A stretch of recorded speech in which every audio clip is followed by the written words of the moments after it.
अस्सलाम वालेकुम स्टूडेंट्स। आज हमारा जो टॉपिक है वो सेल ऑर्गेनेलिस है और इसका पार्ट 2 करना है। हमने पार्ट 1 हमने लास्ट लेक्चर में पढ़ा था।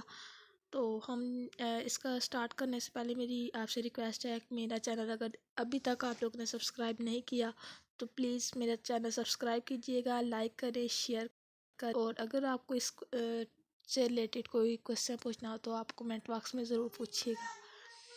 Let's go your lecture. Table of contents है, इसमें हमने पढ़नी है रिमेनिंग ऑर्गेनेलिस जो हमारी के लास्ट लेक्चर में कवर नहीं हो सकी, वो हम इसमें कवर करेंगे। तो first of all endoplasmic reticulum है, राइबोसोम्स है, गोल्गी ऑपरेटस है, सेंट्रियोल है, वैक्यूल, लाइसोसोम। ये हमारी मेन हेडिंग्स है जो हमने इस लेक्चर में कवर करनी है। लेट्स गो एंडोप्लाज्मिक रेटिकुलम, ये हमारी फर्स्ट हेडिंग है। इसमें हमने क्या पढ़ना है कि ये क्या चीज़ है, कि इसकी डिफ़ाइन पढ़ेंगे। इसमें क्या है डिफ़ाइन, ये है कि ये एक नेटवर्क ऑफ इंटरकनेक्टेड चैनल्स होता है, मतलब साथ साथ जुड़ा हुआ। मतलब जैसे हम लोग ऐसे कर सकते हैं कि बिल्कुल साथ साथ जुड़ा हुआ एक नेटवर्क है, चैनल है।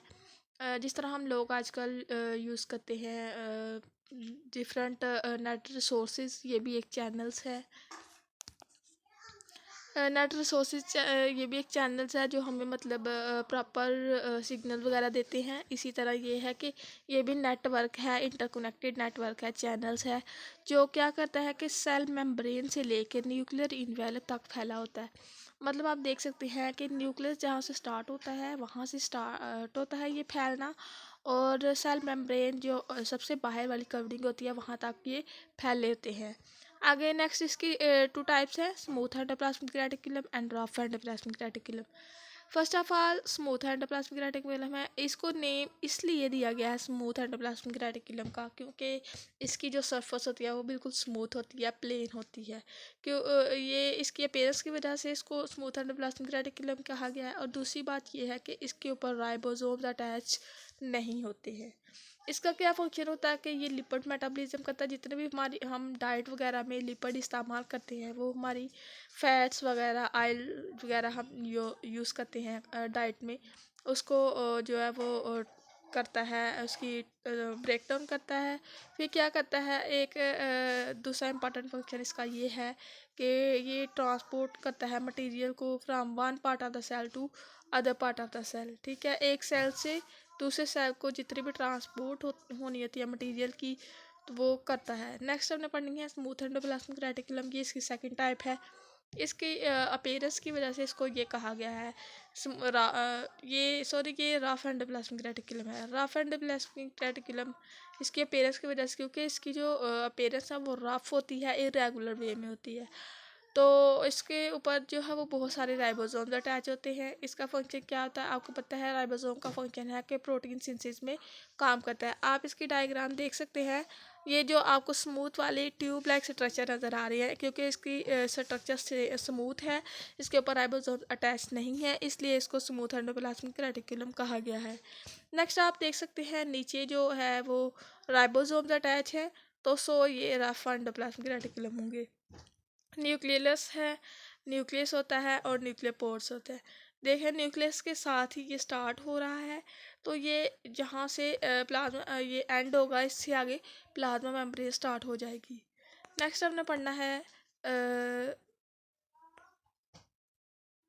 राइबोसोम एक बहुत ही इम्पॉर्टेंट ऑर्गेनेली है। इसमें सबसे इम्पॉर्टेंट बात आपने ये याद रखनी है कि ये नॉन मेम्ब्रेनियस होती है, इसके ऊपर मेम्ब्रेन अटैच नहीं होती है। राइबोसोम क्या है कि ये एक टाइनी ग्रैनुलर स्ट्रक्चर होती है, मतलब छोटे छोटे दानेदार स्ट्रक्चर होती है, जो कि साइटोप्लाज्म में फ्लूइड होता है उसमें तैरती होती है, फ्लोट करती है आज़ादाना, फ्रीली। तो ये एंडोप्लाज्मिक रेटिकुलम के साथ भी बाउंड होती है, जैसा कि हमने लास्ट में पढ़ा कि हमने रफ एंडोप्लाज्मिक रेटिकुलम के साथ जो है वो राइबोसोम्स अटैच होते हैं। तो इसकी स्ट्रक्चर कैसी होती है, ये जो है प्रोटीन से और राइबोसोमल आरएनए इनकी इक्वल अमाउंट से मिलकर बने होते हैं। ये एक नॉन मेम्ब्रेनियस ऑर्गेनेली है, मैंने ऑलरेडी बताया आपको। और नेक्स्ट ये है कि इसके दो सब यूनिट होते हैं, एक स्मॉलर और एक लार्जर। फंक्शन क्या है कि ये प्ले इंपॉर्टेंट रोल है इसका प्रोटीन सिंथेसिस में। अब इसकी स्ट्रक्चर देख सकते हैं, लार्जर सब यूनिट है, पर्पल वाले में आपको दिखाई दे रहा है, और स्मॉलर सब यूनिट है ये जो आपको दिखाई दे रहा है पिंकिश कलर में। जब ये दोनों कंबाइन हो जाएंगे तो एक राइबोसोम्स हमारे पास राइबोसोम की स्ट्रक्चर आ जाएगी। नेक्स्ट हमने पढ़ना है गोल्गी एपरेटस।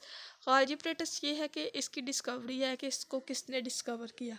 1898 में एक कैमिलो गाल्जी साइंटिस्ट आया, उसने डिस्कवर किया। कहाँ से डिस्कवर किया उसने? यूकैरियोटिक सेल्स के अंदर ऐसी ऑर्गेनेल्स को देखा। उसने क्या कहा, इसकी डिफाइन उसने यूँ की कि ये एक फ्लैटेड सैक्स होते हैं, मतलब कि एक जुड़ी हुई थैलियाँ नुमा स्ट्रक्चर होती है, मेम्ब्रेन बाउंड सैक्स होती हैं, और इनको सिस्टर्नी कहा उसने। इसको सिस्टर्नी कहा, और इस पूरे को जो सैक्स हैं उनको सिस्टर्नी, और पूरे सैक्स जब आपस में कंबाइन हो जाते हैं तो गोल्गी एपरेटस बना देते हैं। नेक्स्ट इसका फंक्शन है, फंक्शन ये है कि जो भी मालिक्यूल जो है वो एंडोप्लाज्मिक रेटिकुलम से आएंगे, रफ एंडोप्लाज्मिक रेटिकुलम से, स्मूथ से नहीं, रफ से आएंगे। वो ये इनको पैक करेगा छोटी सी मेम्ब्रेन बाउंड सैक्स में, ठीक है, उनको गाल्जी वेसिकल्स कहेंगे। और जो सैक्स है वो नेक्स्ट ट्रांसपोर्ट करेगा सेल से बाहर। आप देख सकते हैं गोल्गी एपरेटस की स्ट्रक्चर को, इसकी दो फेसेस होती है, एक सिस फेस और एक ट्रांस फेस। सिस फेस में क्या होगा कि जो वेसिकल्स आएंगे वो आके इन स्टैक्स के साथ जुड़ जाएंगे। नेक्स्ट जो ल्यूमन है, ल्यूमन जो है वो इन स्टैक्स के अंदर फ्लूइड होता है। ये भी एक इम्पॉर्टेंट फंक्शन करता है ताकि ये सपोर्ट कर सके जो भी अंदर जो फंक्शन हो रहा है उसको। आगे सिस्टर्नी आपको मैंने बताया क्या है, सेक्स लाइक स्ट्रक्चर होती है। और आप देख सकते हैं न्यूली फॉर्म जो वेजिकल है वो कुछ यहाँ पे बन रहा है, ये ट्रांसफेस से थोड़ी सी ऊपर। जो वेजिकल आया उसको मतलब उसके अंदर पैकिंग हुई, फिर एक न्यू जो वेजिकल है वो बन गया। नेक्स्ट क्या होगा कि ये जो है वो सक्रेटरी वेजिकल के तौर पर काम करेगा और बॉडी से रिमूव हो जाएगा। नेक्स्ट हमने पढ़ना है सेंट्रियोल। सेंट्रियोल क्या चीज़ है? सेंट्रियोल जो है वो exterior surface of the nucleus, मतलब ये जो है वो न्यूक्लियस से बाहर प्रेजेंट होता है। और जो ये सिलेंडरिकल अरे ऑफ 9 माइक्रोट्यूब्यूल, इसमें जो सिलेंडरिकल अरे बनती है, अरेंजमेंट बनती है, 9 माइक्रोट्यूब्यूल्स एक सेंट्रियोल में होते हैं। ये आपने याद रखने हैं। 9 माइक्रोट्यूब्यूल्स किस तरह के 3 का पेयर बने होते हैं, और 9 माइक्रोट्यूब्यूल्स सेंट्रोसोम है, इसकी डिफाइन करते हैं। और ये दो सेंट्रियोल जब आपस में जुड़ेंगे तो सेंट्रोसोम बनेंगे। तो दो सेंट्रियोल जो वो राइट एंगल में यूज़ होते, राइट एंगल में जो है वो जुड़े होते हैं।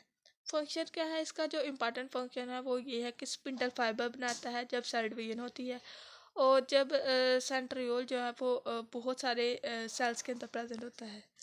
नेक्स्ट आपने देखनी है इसकी डायग्राम, देखते हैं कि ये एनाफेज दिखाई है मियोसिस की। तो आप देख सकते हैं कि इसमें देखिए ये सेंट्रियोल है, सेंट्रियोल के साथ जो है वो ये जहाँ पे एरो है ये सेंट्रियोल है, आगे इसके स्पिंडल फाइबर बने हैं, जो कि आप देख सकते हैं एनाफेज में जो क्रोमोसोम्स है वो क्रोमाटिड के फॉर्म में सेपरेट हो जाते हैं, वो सिर्फ और सिर्फ इस वजह से होते हैं। और अब आप सेंट्रोसोम की डायग्राम देख सकते हैं कि इसको दिखाया गया है। नेक्स्ट है सेंट्रियोल की डायग्राम। मैंने कहा था 9 पेयर होते हैं, आप काउंट कर सकते हैं कि 3 के पेयर में 9 है, 1 2 3 4 5 6 7 8 एंड 9। और ये एंगुलर वे में सिलेंड्रिकल अरे में जो है वो अरेंजमेंट हुई हुई है इसकी।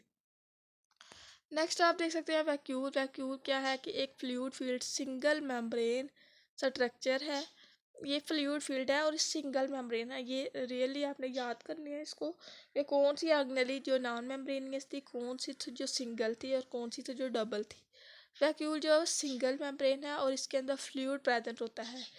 तो ये क्या साइटोप्लाज्म के अंदर प्रेजेंट होता है, बिल्कुल स्मॉल साइज में होता है। इसका फंक्शन क्या होता है कि ये क्या करता है कि प्लांट सेल्स के अंदर जो है वो एक्सपेंड कर जाता है जब वो साइटोप्लाज्म के अंदर डाइल्यूट हो रहता है। इसके बगैर डाइल्यूट होने के बगैर जो है वो सेल्स जो है वो एक्सपेंड करने के लिए ये जगह देता है उसको। इसका जो फंक्शन होता है ये स्टोरेज करता है किसकी? वाटर की और सेल के प्रोडक्ट्स की। और इसका एक इम्पॉर्टेंट रोल है कि ये प्लांट सेल्स को सपोर्ट करता है। नेक्स्ट है लाइसोसोम, ये लास्ट ऑर्गेनेली है। इसकी डिफाइन है कि लाइसोसोम क्या है, ये भी एक साइटोप्लाज्मिक ऑर्गेनेली है। डेफिनेटली साइटोप्लाज्म में प्रेजेंट है तो इसको साइटोप्लाज्मिक ऑर्गेनेली ही कहेंगे। तो ये डिफरेंट होती है दूसरी ऑर्गेनेलिस को अपनी मॉर्फोलॉजी में, शेप में, अपीयरेंस में। तो इसको सबसे पहले आइसोलेटेड किया था डीडर साइंटिस्ट ने 1949 में। तो इसने कहा कि लाइजो मीन स्प्लिटिंग, स्प्लिटिंग मतलब ब्रेक डाउन, लाइसिस, और सोमा मीन बॉडी। और ये जो है ना यूकेरियोटिक ऑर्गेनिज्म में प्रेजेंट होता है। तो इसका फंक्शन है कि इसने क्या करना था कि इसके अंदर डाइजेस्टिव एंजाइम्स प्रेजेंट होते हैं जो क्या करते हैं, ब्रेक डाउन करते हैं फूड की और वेस्ट मटेरियल की सेल्स के अंदर। हमने पढ़ा कि ये लाइसिसोमा है, मतलब ब्रेक डाउन करने वाली है बॉडी की खुद ब खुद, क्योंकि इसके अंदर जो है डाइजेस्टिव एंजाइम्स प्रेजेंट है, जैसे कि आप स्ट्रक्चर में देख सकते हैं। मेम्ब्रेन के अंदर जो रेड कलर में आपको दिखाई दे रहे हैं ये एंजाइम्स हैं। तो सबसे ऊपर मेम्ब्रेन प्रेजेंट होती है, इसके अंदर एंजाइम्स हैं, तो जो भी मतलब फूड आएगी उसकी ब्रेक डाउन करेगा और वेस्ट मटेरियल की ब्रेक डाउन करेगा सेल्स के अंदर। फिर उसके बाद ये ट्रांसपोर्ट प्रोटीन्स मतलब ट्रांसपोर्ट करेगा प्रोसेस को, जो सेल्स को एक सैक्स में, जो वेस्ट मटेरियल उसको सैक्स में कवर करेगा और उसके बाद जो है ना इसको बॉडी से बाहर रिमूव करवा देगा। That's all about your lecture. Thanks for watching my videos. Please subscribe, share and likes my channel. Allah bless you for ever.